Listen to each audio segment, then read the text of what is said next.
It's like a prosecuting attorney in a court of law where the prosecuting attorney has to get permission from the judge to do a sting operation against other human beings to find out, are they really as honest as they say they are? And that's exactly what we have in the Bible in describing, what the Satan is supposed to do. Okay, the Satan obtains permission from God to act against Job, which is granted to him in verse 6.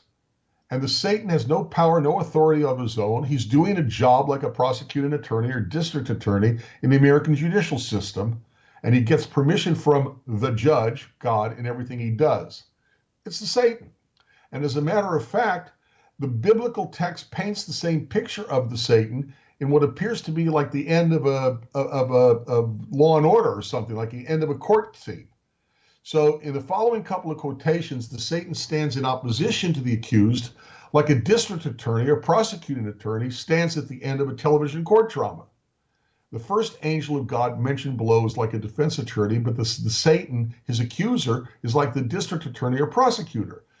We are going to dissect this conspiracy theory on Satan. The full video, if you can bear to watch it, is in the description below. But again, this rabbi does not quote any Christian leader, as far as I'm aware. At least Rabbi Skobach quoted misinformed Christian leaders or Christian leaders who just didn't care to relay the history properly. So this video is a bit more egregious. The rabbi does not use the Steelman about Christian beliefs on who Satan is, but instead he quotes ancient mythology. I was even wondering if I should even do a video on his video, to be honest. And in the end, I decided that it fits the weaponization of context and words that the rabbis love to use. He has even written a book on this topic.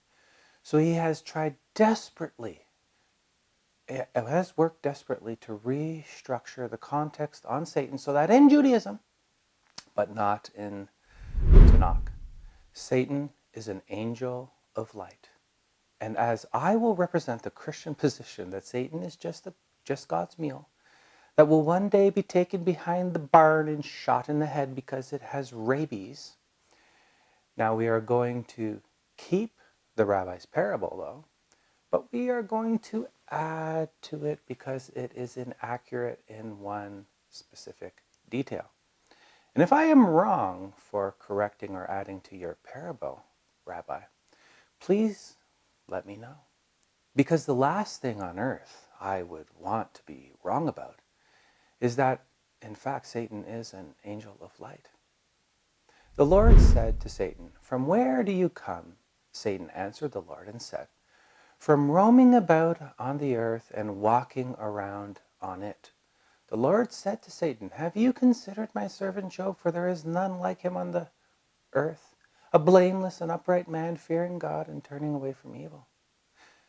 To cut right through this conspiracy theory and destroy the ideological capture of the Jewish people on this idea of who Satan is, this is the only question that needs to be asked. Well, we'll actually ask some other questions too. But first, we'll ask this one.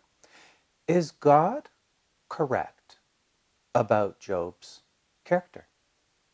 Or is God wrong about Job's character? When God says that a person is blameless and upright and that he fears him, can God ever be wrong? We all should, that is a big should, know whether we are practicing Judaism or Christianity, that when God judges that a person is blameless, upright, and that person fears him, we should all know that God is never going to be proven wrong. When God prophesied that the Jewish people in the last days would return to their homeland Israel, was that ever up for debate? So this is a dumb question I just asked to help you understand the frame that the writer of the book of Job is using, correct? We can see that the Satan has a different view of Job. As the rabbi has said in the video I showed, that a prosecuting attorney would stand in opposition to Job. But what would we call a prosecuting attorney? And remember, we cannot doubt God's judgment on Job's character. What would we call a prosecuting attorney? And there are many examples of this that we can draw from, and I'm going to put one in the conclusion. What would we call a prosecuting attorney who asked for a warrant from a judge when the prosecuting attorney knew that the man he was about to raid the house of was innocent? I mean, if he trusted God, he would know he was innocent, right? We are not only going to ask what would we call a judge who would knowingly do that, issue that warrant. We are going to answer that question when we get to Neil Tyson. Let's continue. Then the Satan answered the Lord, "Does Job fear God for nothing? Have you not made a fence around him and all his house and all he has on every side? You have blessed the work of his hands, and his possessions have increased in the land. But reach out your hand now and touch all that he has. He will certainly curse you to your face." So Satan ignores the fact, or ignores God's judgment, that Job is blameless and upright, and jumps right to his fear of God and claims that Job's fear is bought, and that Job is only serving God for what he can get out of it. Remove the fence that protects him, and Job will not serve you anymore, is Satan's claim. So let's ask some new questions to Rabbi Federow. Is God deceived about Job's character? And what would we say to a person who ignores God's judgments? I think we all know the answer to those questions. And unfortunately, the church has been a little bit slow in showing this. But Satan is in fact himself deceived. The writer of Job, Rabbi, is hoping that people will be able to extrapolate that. Though Satan is very wise, he is, in this story, deceived. That's what is being taught here by God. Satan really thinks that he knows better than God's judgments, words about other people. This is where the Apostle Paul, Rabbi, whom you love and adore so much, I hear, gets his doctrine in his letter to Timothy. Indeed, all who desire to live godly lives in Christ Jesus will be persecuted, like you are doing to my brothers and sisters in Christ in Israel, while evil men and impostors go from bad to worse, deceiving and being deceived. These last four words, deceiving and being deceived, are probably exclusively, well, not exclusively, a commentary from Paul on this very passage in Job. The Pharisee of Pharisees, who noticed exactly what I am teaching you today. Today I am your rabbi. Okay, Rabbi. Okay. You are a bit upset. I know you don't accept Paul's teachings and you feel like I'm mocking you. So let's go to Isaiah. When God calls something good, like he does with his statement on Job's character, blameless, upright, a person who fears him, we agree, Rabbi, that means God is saying Job is good, right? And the Satan accuses him of only serving God for what he can get out of it, which we both agree that would be bad, right, Rabbi? Or that would be evil, right? And after the first test, not only of Job, but of God's words. Imagine that, 2 tests. God confirms that he was in fact correct about Job and that the Satan was himself deceived. Here's God's words afterward. And he, Job, still holds firm to his integrity, although you incited me against him to ruin him without cause. We all know that God was never going to be wrong, correct, Rabbi? When someone calls something evil that God calls good, what verse from Isaiah would come into play. Woe to those who call evil good and good evil. Imagine that. Woe to one of God's heavenly beings. Imagine that. Wow, this must be an accident.